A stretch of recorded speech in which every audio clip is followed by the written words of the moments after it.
ازيكم يا حبايبي؟ عاملين ايه؟ النهارده هنعمل تورتيه مقاس 20. هنعملها كده بطريقه مختلفه شويه عن التورت اللي احنا متعودين عليها. بصوا السبونج طبعا سبت لكم انا فيديو فيه كل شرح التورته مقاس 20، اللي هي 4 طبقات. كل التفاصيل هتلاقوها في الفيديو اللي فات او اللي قبله. ممكن اسيب لكم اللينك في صندوق الوصف بالمقادير بكل حاجه. عامه انا حطيت 200 جرام من الدقيق، عليهم نص كوبايه من السكر، نص كوبايه من الميه، معلقه محسن، وحطيت معلقه من البيكنج باودر ورشه الفانيليا و4 بيضات. طبعا حجم البيض يعني كان كويس متوسط. لو البيض كبير بحط 3 عشان يطلع لي الارتفاع ده، فلو البيض حاسه ان هو صغير بحط 4. تمام. بصوا شلت بس اول طبقه كده الصغننه دي، هقول لكم هنعمل بيها ايه، وبعد كده هنبتدي نقطع بقى ايه الطبقات.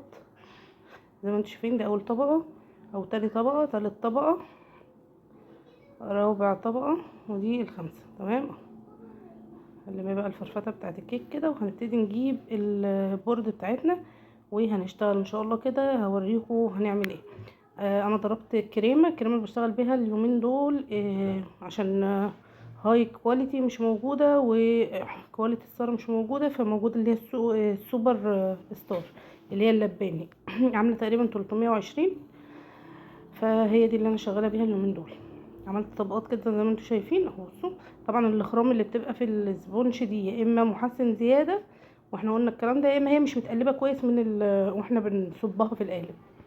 الكادر مقاس 20 بظبط على مقاس 20، وبسوي على درجه حراره 200، بشغل من تحت، وطبعا من تحت بس لغايه ما الفرن تسخن. وطبعا كل التفاصيل دي احنا اتكلمنا فيها في الفيديو، عشان تطلع معاكي ناجحه بكل تفاصيلها اتفرجي على الفيديو وتابعيني كده ان شاء الله، وسيبي لي كده كومنت حلو لو الفيديو عجبك.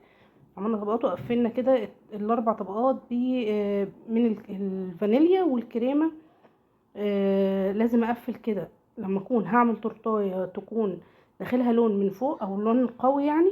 لازم ابطن كده التورتايه الاول بكريمه فانيليا او اي كريمه، ما تطبعش معايا على الاسبونج. بصوا بقى، بصوا انا عملت ايه. جبت مع كوبايه، وخدت كده جزء من ال- الاسبونج، وابتديت احطه. بصوا زي ما انتم شايفين كده، وهقول لكم دي هتبقى يعني هنعمل بيها ايه. يعني احنا الطبق اللي احنا ركناه على جنب ده، يعني انا كنت بدور بصراحه على طبق اقل من ده في الوسع وفي العمق، يعني يكون اقل، بس ما لقيتش والله. بس اقول لكم انا عملت ايه يعني عشان احل الموقف، لان هي كانت مطلوبه مني تتعمل على شكل كوره من فوق بعجينه السكر. فانا هقول لكم انا عملت ايه. بصوا هدخلها كده ايه تشد شويه كده في التلاجة على ما نجهز اللون بتاعنا. الالوان اللي هنشتغل فيها بيها النهارده اهو ريد، اللي هو الاحمر اللي هو بتاع ماجيك، اللي هو الالوان الجل بتاعت ماجيك ممتازه. طبعا انا عملت اللون وسبته شويه، وبعد كده ابتديت اضربه تاني لغايه ما ناعم، وبعد كده هبتدي اغلب بيه التورتايه، اجلس بيه التورتايه كلها. بصوا أهو زي ما انتم شايفين كده.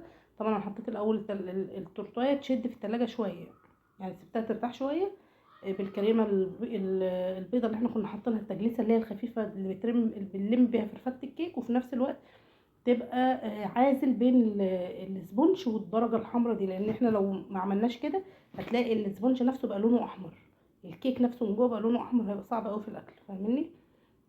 واللي بيقطع التورتايه هيحس ان الموضوع صعب قوي. فكده احنا بنعمل زي عازل. تمام اهو. بصوا بسحب كده بالسكرابر. بصوا زي ما انتم شايفين كده اهو. الكريمه طبعا ناعمه معايا وجميله. واللون ده في ناس بتقول انت بتخمري اللون يعني عشان يطلع لك احمر قوي كده. بقول لهم لا والله، هي الالوان الماجيك بس بتقل اللون شويه. افضل احط كده الوان لغايه ما تظبط معايا الدرجه اللي انا عايزاها، وبعد كده بسيبه بس يرتاح شويه، وبعد كده ببتدي اضربه تاني، انعمه بقى عشان لو انتوا عارفين الكريمه لما بتتركن بتعمل فراغات. وطبعا بحطه في التلاجة مش بسيبه بره، وبالذات في الصيف طبعا يا جماعه. ده احنا كده دلوقتي الجو يعني ساقعه، لكن في الصيف الكريمه هتسيح منك وتمط وهتلاقيها بتنقط منك كده لو سبتها بره التلاجة. فلازم نحطها في التلاجة. وكمان هقول لكم على حاجه ان شاء الله فيديو كده هعمله لكم الكريمه، واقول لك الكريمه لو عملت زوم كده وخفت منك هتعملي ايه. بصوا انا مرحله التورتيه لورا شويه، علشان المفروض ان المكان ده هحط فيه اسم يعني، فعشان كده مرحله التورتيه لورا شويه. بصوا ظبطت التورتيه كلها بتاعتي كده، وادخلها التلاجة تشد شويه على ما نعمل بقى الايه الكوره اللي هتتحط عليها من فوق. بصوا جبت الطبق بقى، حسيت ان الطبق ده هيبقى كبير قوي على على التورتيه من فوق هيداريها. هي المفروض ان الصوره اللي مبعوتها لي الكوره اللي فوق دي يا دوبك قد الحته اللي فوق دي اللي انا اشوفها ان انا بقطع كل الزيادات دي. المفروض ان هي ايه يعني صغننه جدا جدا فوق تتخيلوا، بس انا يعني عشان ما لقيتش حاجه فابتديت اقلل كده. بصوا احاول اقللها شويه زي ما انتم شايفين، بشيل كده الزيادات. طبعا لو في طبق صغنن عن كده كان الموضوع كان هيبقى احسن. بصوا وبعد كده هحط لها كريمه، ودي الغلطه اللي انا غلطتها بقى، ان انا حطيت لها كريمه. المفروض احط عجينه السكر على السبونج على طول، لان الكريمه خلت الكور اللي انا كنت عاملاها او الاشكال اللي انتوا هتشوفوها دلوقتي كل شويه تتزحلق. تمام، المفروض ما كنتش عملت كده. المفروض كنت ما جلستش اصلا.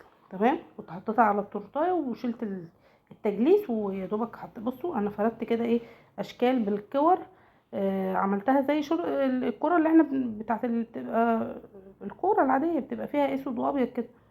بصوا بقى كل ما احط واحده احس ان هي بتتزحلق لتحت. المهم ان انا ايه يعني حاولت اظبط الدنيا على قد ما اقدر.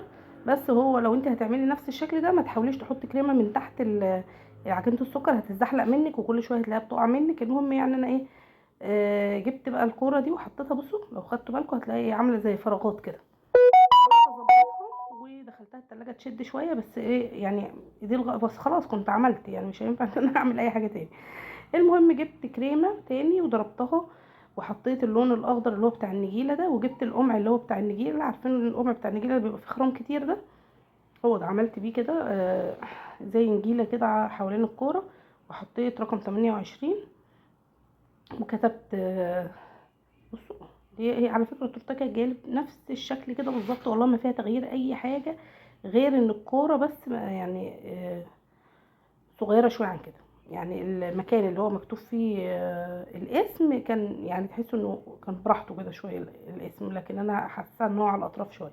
وحطيت الشعار بتاع النادي الاهلي وكتبت هابي بيرث داي. بس كانت هي التورتيه بتاعتي. التورتيه دي طلعتها على 350. طبعا الشعار اللي بيطبع ده بنطبعه على ورق كوشيه او ورق استوديو او ورق اللي هو بتاع الفراشات اللي بنعمل بيه الطبارات.